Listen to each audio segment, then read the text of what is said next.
Ini berarti apa? Satu, Jatman yang berada di PBNU ini telah melakukan pemberontakan baik secara fisik ataupun secara administrasi. Secara administrasi bagaimana? Bisa-bisanya mereka mendaftarkan dirinya ke Kemenkumham tanpa ada izin dari PBNU.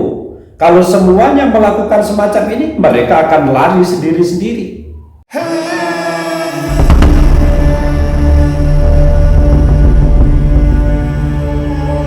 Assalamualaikum warahmatullahi wabarakatuh. Sahabat muslim dimanapun berada, kita ikuti surat edaran berikut ini.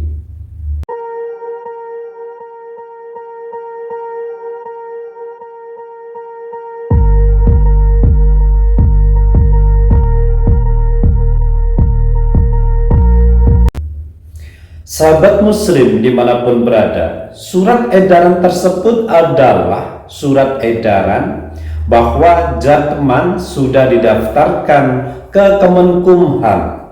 Berarti Jatman ini mempunyai kekuasaan sendiri, tidak terpengaruh oleh PBNU. PBNU tidak punya kebijakan apapun pada Jatman.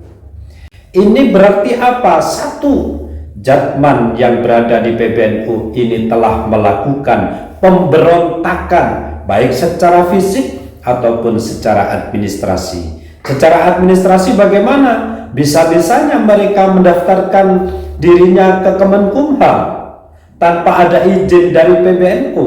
Kalau semuanya melakukan semacam ini, mereka akan lari sendiri-sendiri. Sedangkan mereka telah membawa jamaah NU atau orang-orang Nahdliyin di bawah naungannya. Berarti orang-orang yang ikut Jatman Habib Lutfi bin Yahya ini adalah mereka pemberontak kepada NU. Fakta. Saya Haji Asif Kolbihi, Ketua Panitia Daerah Muktamar ke-13 Jam'iyah Ahli Thariqah Muktabar An-Nahdliyah, yang insya Allah akan diselenggarakan pada tanggal 29 sampai tanggal 31 Desember tahun 2024. Insya Allah kami siap sam'an wa ta'atan untuk menjalankan seluruh tugas-tugas yang berkaitan dengan bagaimana penyelenggaraan acara Muktamar Jatman di Pekalongan pada tahun 2024 ini supaya lancar, aman, dan menghasilkan keputusan-keputusan yang untuk penguatan kelembagaan Jatman, sekaligus mengangkat, mudah-mudahan juga terpilih kembali Rois Am kita Maulana Habib Muhammad Lutfi bin Yahya untuk menjadi Rois Am Jatman kembali. Ini adalah akibat dari terlalu husnudon kepada para ba'alwi. Terlalu dianggap mereka itu keturunan Nabi. Tapi bagaimana faktanya, logikanya? Secara kitab nasab tidak terverifikasi, secara sejarah filologi tidak terverifikasi, secara tes DNA mereka itu Yahudi. Fakta secara ilmiah masih tidak diterima. Inilah yang aneh. Inilah yang aneh. Aneh. Kenapa? Lah mereka ini kan orang-orang hebat semua. Sudah ilmu agamanya, lulusan pondok pesantren terhebat. Sekolahnya juga tinggi, bukan hanya S1, S2, S3. Tapi mengetahui fakta ilmiah semacam ini, mereka tidak menerima. Lalu, apa ini namanya? Seharusnya pemberontakan yang terjadi semacam ini harus ada langkah tegas sebagai bentuk atau sikap seorang PBNU kepada bawahannya yang membangkang dan bisa dijadikan acuan oleh ranting sampai ke atas dalam melihat fenomena semacam ini. Orang-orang ranting prihatin, PCNU prihatin melihat semacam ini. Kenapa menjadi tidak berkutik di negara sendiri? Kenapa harus kalah dengan orang-orang asing? Itu karena apa? Masih menganggap Habib Lutfi itu adalah waliullah. Masih menganggap Habib Lutfi waliullah. Faktanya, dia telah mengobrak-abrik NU.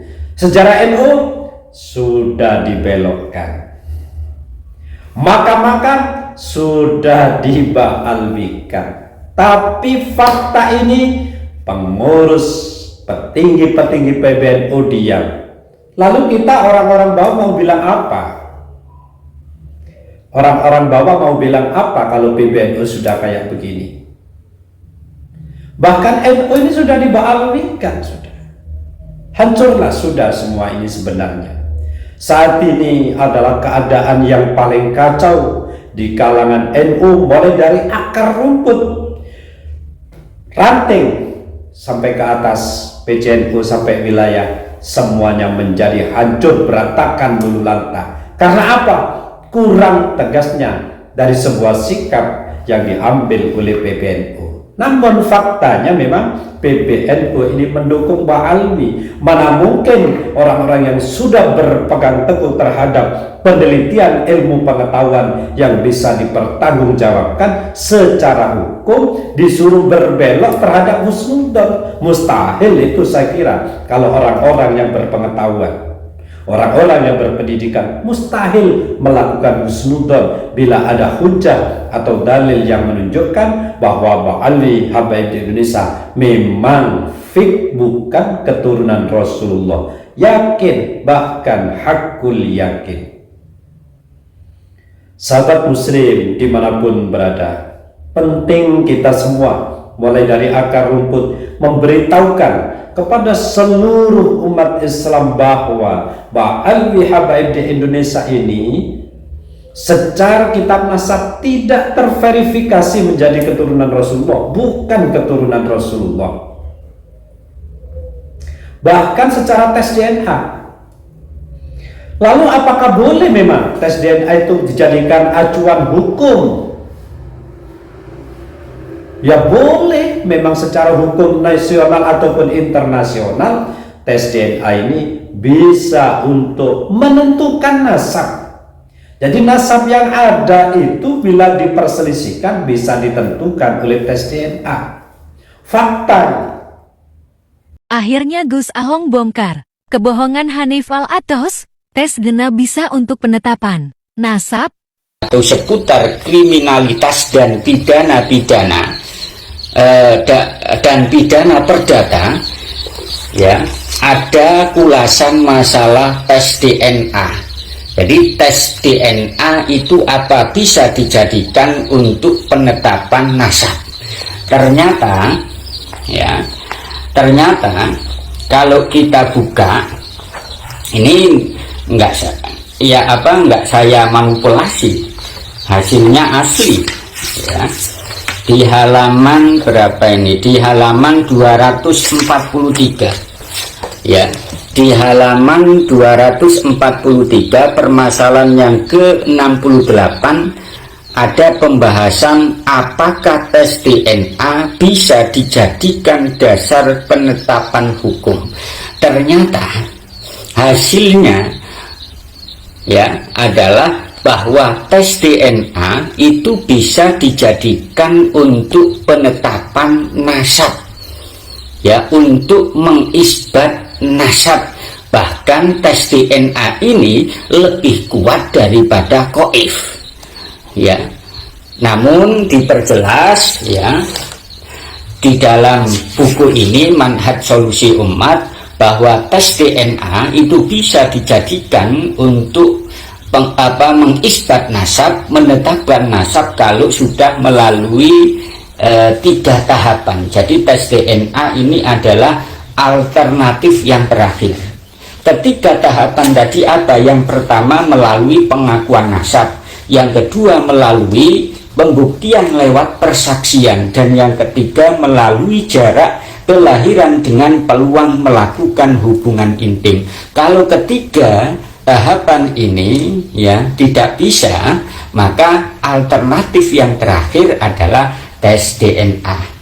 Pada intinya bahwa tes DNA itu bisa dijadikan untuk mengisbat nasab atau menetapkan nasab, ya. Manhaj Solusi Umat yang punya, bukalah Manhaj Solusi Umat, ya. Hasil kajian dari Tamatan Lirboyo 2007. Timnya di sini, ya. Timnya muslimnya di sini itu ada 9 orang. Mudaimullah Azza, yang kedua Habibullah Ahmad, yang ketiga Athaillah Asfani, yang keempat Sabit Al-Mirbawi, yang kelima Murtado Yasin, yang keenam Ubaidur Rahman, yang ketujuh Salim Azilumi, yang kedelapan Hasanuddin, dan yang kesembilan Khairul Anam. Kemudian sambutan pengasuhnya, ya karena dulu beliau Kiai Haji Ahmad Idris Marzuki masih sugeng, maka beliau yang mengisi sambutan pengasuh di dalam buku ini. Kemudian sambutan Dewan Rois LBM pada waktu itu 2007 adalah Kiai Haji An'im Falahuddin Mahrus, di mana beliau adalah putra, salah satu putra dari Kiai Haji Mahrus Ali. Kemudian sambutan Dewan Mustahid di sini Ustaz Khairuzinan Hamna. Kemudian sambutan musohe adalah Ustadz Tohari Muslim, di mana beliau Ustadz Tohari Muslim ini adalah salah satu mustahik saya ketika saya masih mondok di Lirboyo. Namun itulah kecurangan para ba'alwi, tidak mau mengakui kebenaran ilmiah dari kitab nasab yang diteliti, dan secara ilmiah filologi, dan secara ilmiah tes DNA. Sahabat muslim dimanapun berada, wallahul muwaffiq ila aqwamit thoriq. Wassalamualaikum warahmatullahi wabarakatuh.